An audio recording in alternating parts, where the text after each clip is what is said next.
Guys, welcome back. Full-time Reds on this Saturday afternoon. Thank you for everybody tuning in. Today's show, I'm going to go over the transfer window that closed last night, and I will do a match preview on Liverpool. So I didn't want to do a show after the transfer window closed because there were some deals going through. I just wanted to sit there and analyze it really and see what I feel has happened in the window. How we've operated, what other teams have done, how other teams are portrayed in mainstream media compared to Manchester United, and how this is just getting totally out of hand. And let's get into this. If you've not subscribed, if you've not got involved, if you've not followed, please do so. It means a lot to me. Thank you for everybody that does tune in and does watch my content. It means a lot to me. Thank you so much. Right.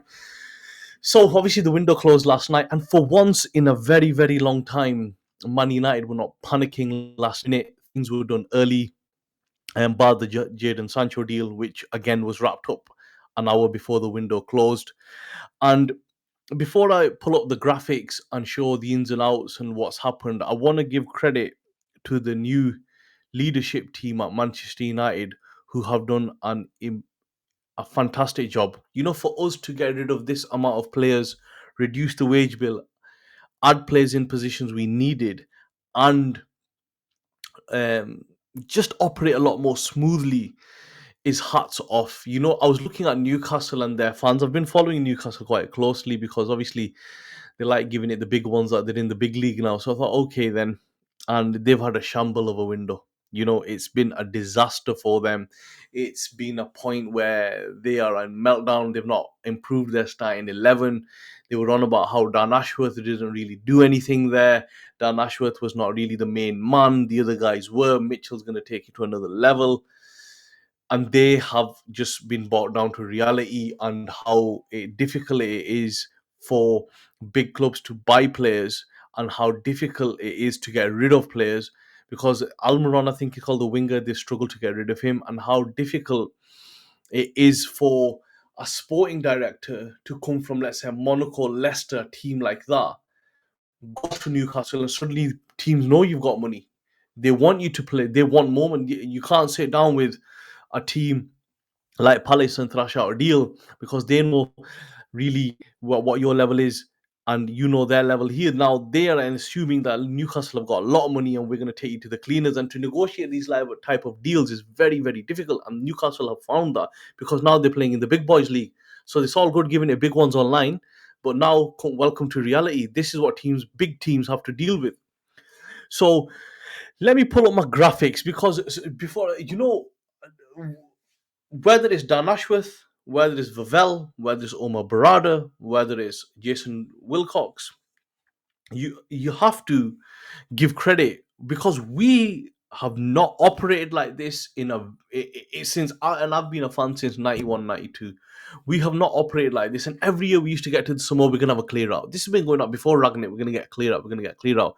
One or two left, one or two came in, and then you can see that this year information came out that the Glazers operated on a 3-in 3-out policy, and really to be competing, we needed so many players to go, and then they were on such high wages. How do we get them to go? So let me pull up my graphics on this, and we can kind of deep dive into this together and see what I'm on about. I'm going to go through the transfers in. So Lenny Euro, again, 18-year-old, we bought in for, and these are in I think, let me just have a double check. Yes, these are fees including add-ons. Some are, some are not. I'll mention which ones have add-ons and which ones don't. Okay, so Lenny Euro, I'm pretty sure he's around about the 62 million euros, including add-ons. A player that was supposed to be going to Madrid, United came in. Omar Barada from the reports came in and laid out their vision and got him to buy into Manchester United's vision, promised him a clear path to improvement and a clear path to how he could become a regular. Bought into it, very good signing, a one for the future. Manuel Ugarte, a player that everybody looked at last year. We looked at him, Liverpool looked at him. Somebody that has been on the radar of a lot of clubs, came in for 50 million. From what I know, in pounds, it's in euros, 50 million plus 10 million in add-ons. Fantastic player. Look at his profile again at the age of 23. Somebody that is going to hit the ground running. waited for us, bought into the vision again of what Manchester United are trying to be. Matthias de Ligt's another one,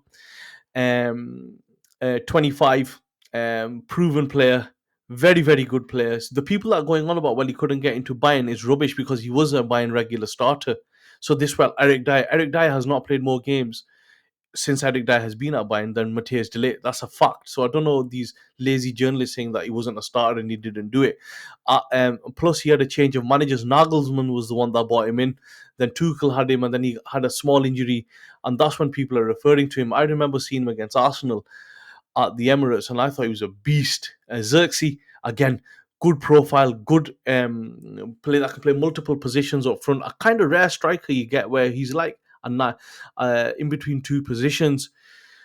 Mazraoui is the oldest we've signed at 26. Very, very good player for 15 million euro, which works out to about 13 million pound. It's a bargain. It's an absolute bargain to be had. Fantastic, fantastic that is. Somebody that can play both fullback and is comfortable on the ball and is press resistant, as we've seen that already. In the games. Kone is another one. I think it's Kone. Sorry, forgot his name. The young lad we've brought on for 1 million. He'll take time to bed in, and I think we paid 1 million for him. And the lad from Arsenal, who I've totally forgot his name. Um, um, so let's look at the outs. Now this is absolute crazy. We've never done this many outs since. We've never done this kind of like. If you look up here, guys. Income wise, we've made call it about £100 million. We spent 214. Our net spend's 111, right? We've never done this in our history, sold that much players, whether for 100 million. Never. I think the highest might have been Ronaldo, and that was one transfer. And Lukaku was the second highest, I'm pretty sure. But we've never sold over £100 million worth of players.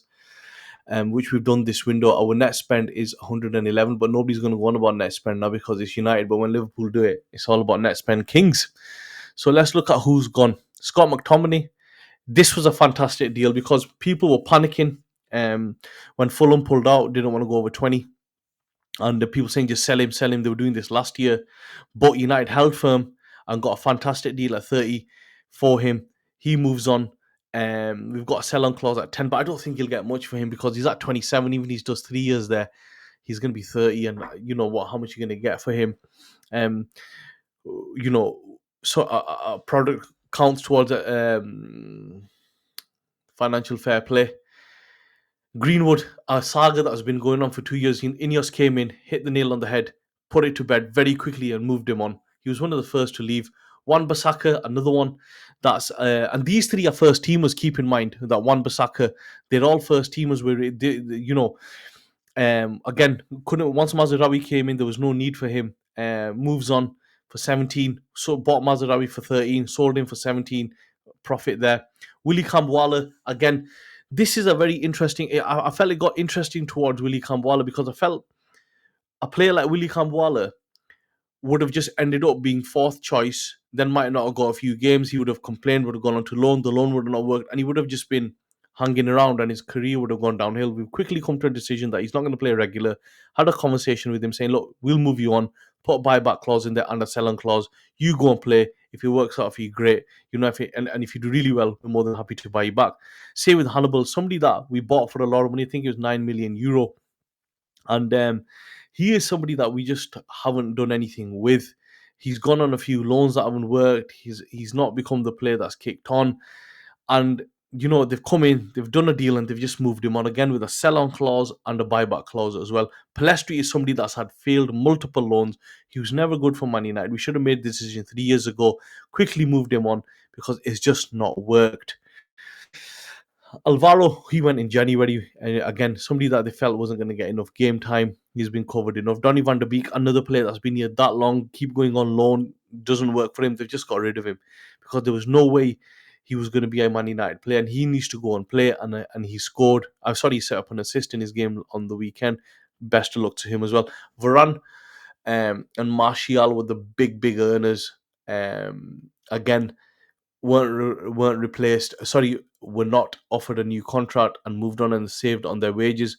Brandon Williams was somebody that got a huge contract on the back of I have no idea on 2-3 good performances, and we just could not get rid of him.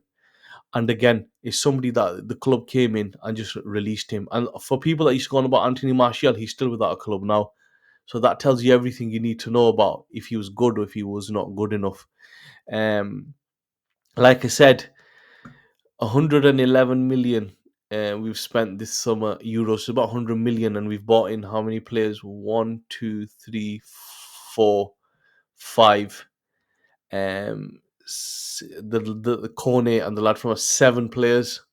If you include first teamers, five first teamers for 100 million.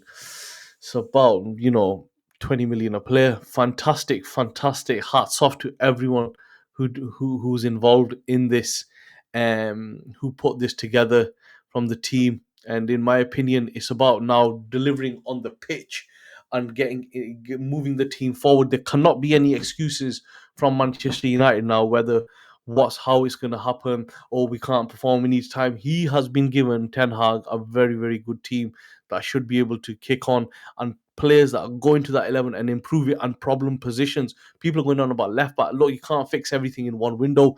You have to give this time, and you have to remember budgets come into play as well. There's no point signing a player that you're half-hearted on, like regular last year, and then you're like, is he good? Is he not good? Either go for the play you want. If you can't afford him, wait. And Mazraoui can play that position. Dallo had a fantastic game against Minter last week against him. Right. Transfer window's been covered for the last 12 weeks. It's time to get into the season. If you've not subscribed, if you've not got involved, please do so. Now let's look at tomorrow's game, which is a derby. There is no form involved like last year. It doesn't matter how good you are. This comes down to pure passion. This comes down to um, what would you say, drive, how much you want it. There is no form involved in the Man United Liverpool game. Last year we were shit and we played them pretty well in every game we played against them. But again, like I said, it's the biggest game on the planet. Fact. This is the biggest game. This is what makes players. This is what the whole world's going to be watching. Over 1 billion people will watch this game tomorrow. This is how big it is. Let me pull up predicted lineups for this, and then I'll give you what I think. I believe will be the starting lineup. Let's have a look at this. Okay, let's make this a little bit bigger. And this is how. Let's look at Liverpool. How I think they'll line up. I think they will go back. Alisson in net, Robertson, Van Dijk, Konate, and Arnold, which is pretty straightforward. That's how they've been lining up this. So I know Arnold's been having a bit of a hissy fit, but he's a very good player. They'll put Gravenberg in the middle with McAllister as the two pivots. Saboskai, I think that's how you say it. Salah and Diaz on the wings and Jota up front. Very good team. They've done 1-2 out of 2. I don't think they've conceded. Looking very good. Still early days and there's still a lot to kind of figure out on how they're going to play and how they're going to be as a team. On the opposite side, I think we'll go with Anana, Mazraoui, Maguire, Martinez, Dallo. Maguire, I just feel it will get the nod, but it could be delayed. It is a 50-50. Casemiro and Menu pick themselves because Mount's injured and Ugarte is not registered in time. We'll go with Garnacho, Fernandez, and Rashford. It could also be Garnacho on the left and Ahmad on this side. Fernandez picks himself and Xerxes up front because Mount's injured. I think that'll be the team. That's how it'll go down. And I think, in my opinion, it'll be a very, very good game from both sides. I think this is it's a game that Liverpool will feel the pressure. I think we'll be up for it. I do fancy us to win tomorrow. I think it'll be a very good match. I think the battle will be at the midfield, and I think Casemiro has started very, very well this season. And Menu, we should be able to give them a really good run for their money and put them on the back foot from the off. I think it'll be a 2-1. I think it'll be a close game. I think it'll be a game that'll be very feisty because they want to play on the front foot. But we need to get in there. We need to let them know. We need to let them know we mean business. We need to put it on them. We need to win our 50-50s as well. And that'll be key. It'll be key to see how we deal with Salah, who's in very, very good form also. So like I said, guys, it'll be good. Windows shut. Big game tomorrow. If you've not seen some of our other content, please do so on the channel. Please do subscribe. Please do get involved. I'll be back with a match reaction. It's been a pleasure, and catch me on the next one. Thank you for watching.